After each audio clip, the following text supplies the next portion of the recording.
کہ بغیر علماء سے تعلق کیے ہم اپنی جہالت سے نکل نہیں سکتے۔ آج ہمارا فیملی ڈاکٹر ہے، فیملی وکیل ہے، فیملی اکاؤنٹنٹ ہے، فیملی ایڈوائزر ہے، ہمارا کوئی فیملی عالم ہے کہ گھر کا، کاروبار کا، خوشی کا، غمی کا، موت کا، میرے دوست بزرگوں، ہر عمل ہم اپنے مولوی صاحب سے پوچھے بغیر نہیں کرتے۔ آج تو وقت لگانے کے بعد ہم خود مفتی ہیں، آئی نو سب معلوم ہے، بلکہ اب تو کام کرنے والوں میں علماء کا حلقہ پن آ رہا ہے۔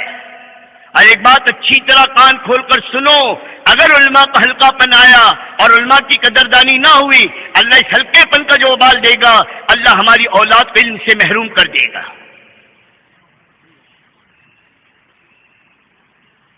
معمولی نہ سمجھو، یہ وارث الانبیاء ہے۔ علم کے ذریعے سے میرے دوست بزرگوں اپنی نمازوں کو بنانے کی محنت۔ پھر تیسری چیز اپنی نماز میں اللہ کا دھیان لاؤ، اللہ کا دھیان۔ اللہ اکبر کہہ کے ہاتھ باندھنے سے لے کر سلام پھیرنے تک اللہ کے علاوہ اور کوئی نہ ہو نماز میں۔ مخلوق کا دھیان غفلت ہے، اللہ کا دھیان میرے دوست عبادت ہے۔ اپنے اعمال میں اور بالخصوص نماز میں، اور دھیان کے دو ہی درجے بتائے میرے نبی نے۔ ایسی نماز پڑھو کہ تم اللہ کو دیکھ رہے ہو، اتنا دھیان اللہ کا اور اتنا استحضار اللہ کا نصیب ہو جائے۔ اور اگر یہ کیفیت نہ آئے تو اس دھیان سے نماز پڑھو کہ میرا اللہ مجھ کو دیکھ رہا ہے۔ تیسرا کوئی درجہ نہیں ہے، یہ دو درجے۔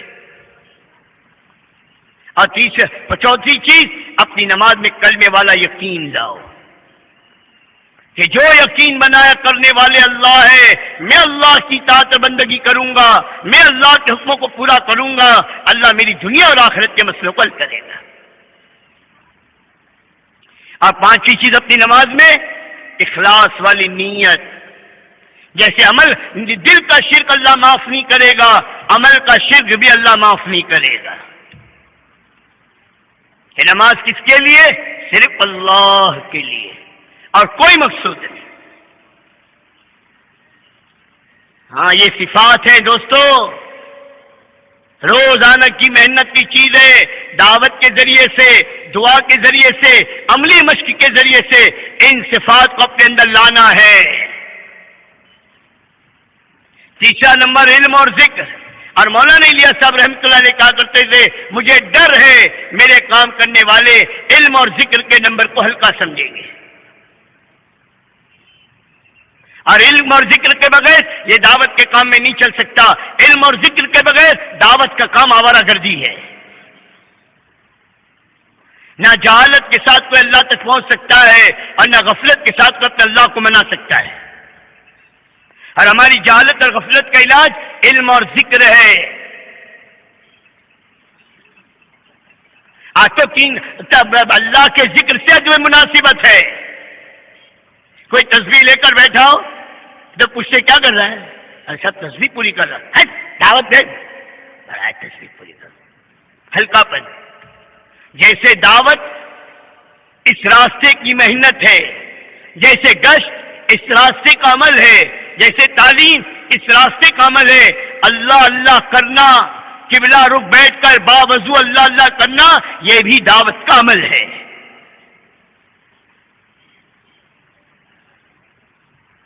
بلکہ نظام الدین میں تو روزانہ رات کو اعلان ہوتا ہے، فجر کی نماز سے پہلے پہلے اپنے معمولات سے اور اپنی ضروریات سے فارغ ہو جاؤ۔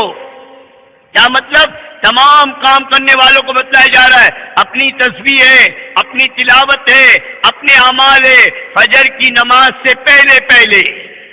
قرآن کے بارے میں تو بتایا گیا کہ تہجد میں صبح صادق سے پہلے قرآن کو دیکھ کر پڑھنا یہ بہت مجرب عمل ہے، اللہ کی قربت کا اس سے بڑا کوئی ذریعہ نہیں ہے۔ اور ایک میرے بھائی دوست بزرگوں، رات کو تہجد کے فجر کی نماز سے پہلے پہلے باوضو قبلہ رخ بیٹھ کر سنتیں پڑھ کر فجر کی جماعت کے کھڑی ہونے سے پہلے پہلے آسانی کے ساتھ ان 3 تسبیح کو پورا کیا جا سکتا ہے کہ فجر کے بعد دعوت کا کوئی تقاضا قربان نہ ہو اور اپنے معمولات پورے ہو جائے، اور شام کو موقع نہ ملا، شام کو دعوت کے تقاضوں کی سے فرصت نہ ملی، رات کو سونے سے پہلے باوضو بستر پر بیٹھ کر ان تسبیحات کو پوری کر کے پھر میرے بھائی دوست بزرگوں ہم آرام کریں۔ قرآن کی تلاوت روزانہ کی دعائیں، مسنون دعائیں یاد ہے، پڑھنے کا اہتمام نہیں ہے، یاد ہے وقت پر دعا یاد آتی نہیں ہے، اس کا اہتمام کرو، یہ ہماری غفلت کا علاج ہے۔ سمجھے؟ حضرت علی رضی اللہ تعالیٰ عنہ سے ایک مرتبہ فرمایا، میری تسبیح فاطمہ کی فضیلت جب سے میں نے اللہ کے نبی سے سنی ہے، میری تسبیح فاطمہ کبھی ناغا نہیں ہوئی۔ یہ استقامت، کسی نے کہا جنگ جمل اور جنگ صفین جس میں بڑی مشغولی، معرکہ، لڑائی اور سارے ہنگامے، اس میں بھی تو حضرت علی رضی اللہ عنہ ہاں اس میں بھی میری تسبیح فاطمہ نہیں چھوٹی۔ اور آج تو دوستو فرض نماز کے بعد دعا مانگنے کا بھی فرصت نہیں ہوتا، حالانکہ ہر فرض نماز کے بعد ایک دعا قبول ہوتی ہے۔ صحابہ اپنے مسائل کو نماز تک کے لیے روک کر رکھتے تھے، اور جب نماز میں جاتے اس یقین کے ساتھ جاتے میں نماز پڑھوں گا، اللہ سے مانگوں گا، اللہ میرے مسئلے حل کر دے گا۔ مسئلوں کے حل کرنے کی جگہ نماز